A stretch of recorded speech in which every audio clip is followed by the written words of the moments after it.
Welcome to the next chapter of the Railreader. Today we're joined by Joanna Bjerum. I'm Drew Rachel, I'm your host today, and behind the camera we have Tracy Henning. So Joanna, let's start off with where do you fit in the Raylor family? I am the general education social worker. So my office is up in the front office with all the counselors. Those are kind of my peeps up there. Nice. About how long have you been at NHS? This is my second year at Newton High School. Where did you grow up? I grew up in Heston, so I'm actually a fifth generation Harvey County resident. Oh, wow. Yeah, Did you graduate at Heston? I did. Yeah, I was a swather. I graduated in 2000. And after that, I went to a college in Nebraska called Doane College at the time, and I only went for one semester, and then I dropped out because I didn't like it. And then I went to Bethel College, where I graduated with my social work degree.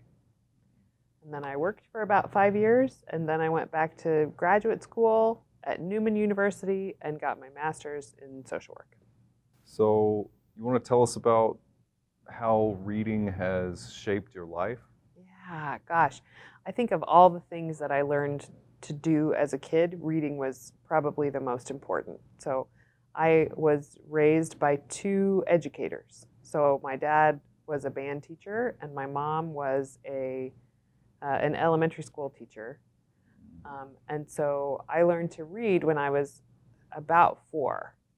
And I remember my mom being so excited when I learned to read that she took me up to the high school at Heston and had me read to my dad because she was so excited that I had gotten it. And so, and reading for me as a kid, I was the youngest by a ways. So my next sibling is 5 years older than me, my sister, and then my brother is 7 years older than me. So I got dragged around to like a bunch of boring events like music contest and volleyball games and just like so I would take a book. That was the thing I could do. It was just like, well, bring a book, and so I ended up spending a lot of time among people but reading, which was really like a gorgeous blend for me because I could kind of be nosy and listen to what was going on but still have something else to do if they got talking about taxes or something.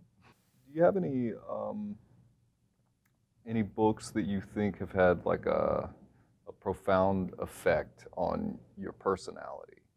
Yeah. Something that shaped you? Yeah, I think back to a lot of the things that I read as an elementary schooler and middle schooler. So like all of the Judy Blume books, those were really comfortable books. And I think that books were sort of like the first thing that I would sort of binge before like binge watching TV was a thing. So I would want to go back and reread all my same favorites. So I've always been kind of a stick in the mud about reading something new because I don't know if I'll like it. And so be good. And so then I end up going back and rereading a lot, right? So it's sort of like, I've watched Parks and Rec like a million times or 30 Rock a million times. I'm kind of that way with books too. So Judy Blume books, I read all of them a million times. I think I read all of the Babysitter's Club. I read Boxcar Children, but only the first one because I didn't like that the story continued, so I never opened it up. And there was this book I read that was a young adult book, and it was about a grandfather and a grandson, and the grandfather had been in the Holocaust, and he was telling his grandson the story. It was called David and Max, and I don't remember who wrote it, but he was telling the story of the Holocaust, and I remember in third or fourth grade that being the first time I had ever learned about the Holocaust. And so as far as story goes, I've always really, really found that to be the easiest way for me to learn, which I think is why I'm a therapist. I probably, my love of reading, my love of hearing stories, my love of hearing how this impacted X, Y, and Z person, I think that probably paved the way for me to want to live in story all the time, which is what a social worker or a therapist does. Right. That makes sense. Yeah, so, I mean, reading did a whole bunch for me. What kinds of things have you been reading recently? Yeah, recently. So I actually just returned this book, which was one of the things I like about Ruta, and I don't even know how to say her last name, Sepidis, I'm not sure. One of the things I like about her is she writes historical fiction. So and she commits really well to the timeline or the time frame that it takes place. So I just finished this one, Salt of the Sea, which was a historical fiction novel about an actual event. So I didn't know that there was this sinking of a refugee boat in World War II, which was like, as far as people who died, like way more than the Titanic or any of these other sort of like splashier stories we've heard. Wow. So I didn't even know that, and I read the book, and it was fabulous. And the first one of hers, this is one that Tracy told me to read, was The Fountains of Silence. Is that what it is? Yeah. And that was wonderful about the 1960s Spain and under Generalissimo Franco. And I had never even paid much attention to Spain in the 1960s, but I didn't even know it was a period of time that I was interested in knowing about. But the story within it was so captivating.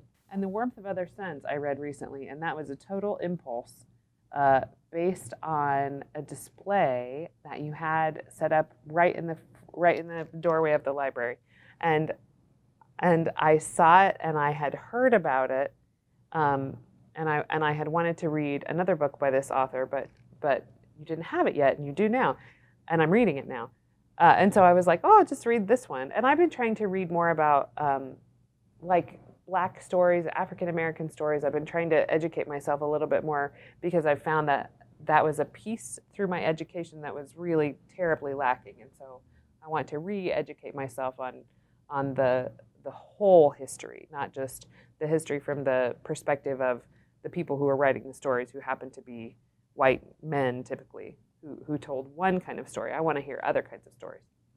So I was really happy to find this book because it told the story of 3 separate people who were born in the South and all migrated to the North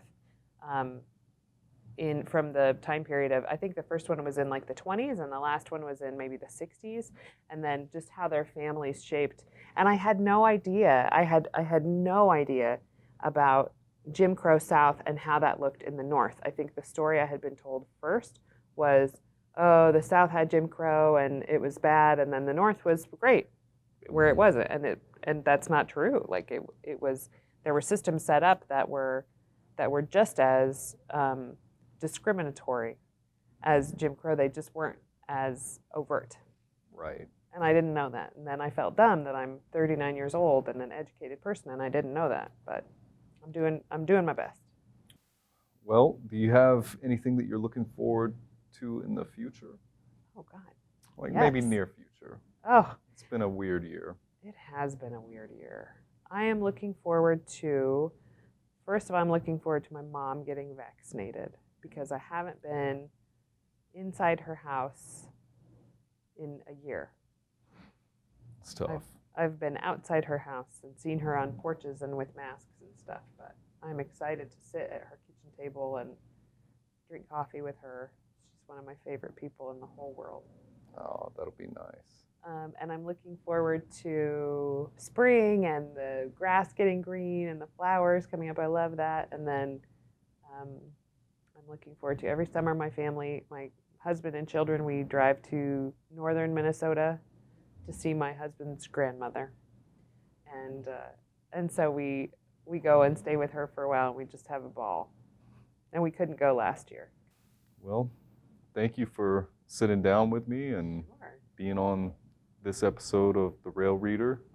I'm honored. I have so many opinions and things like that. Hardly anyone ever wants to hear them. Well, we do. Okay, thank you.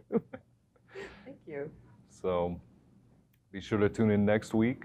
We'll have another chapter of the Railreader.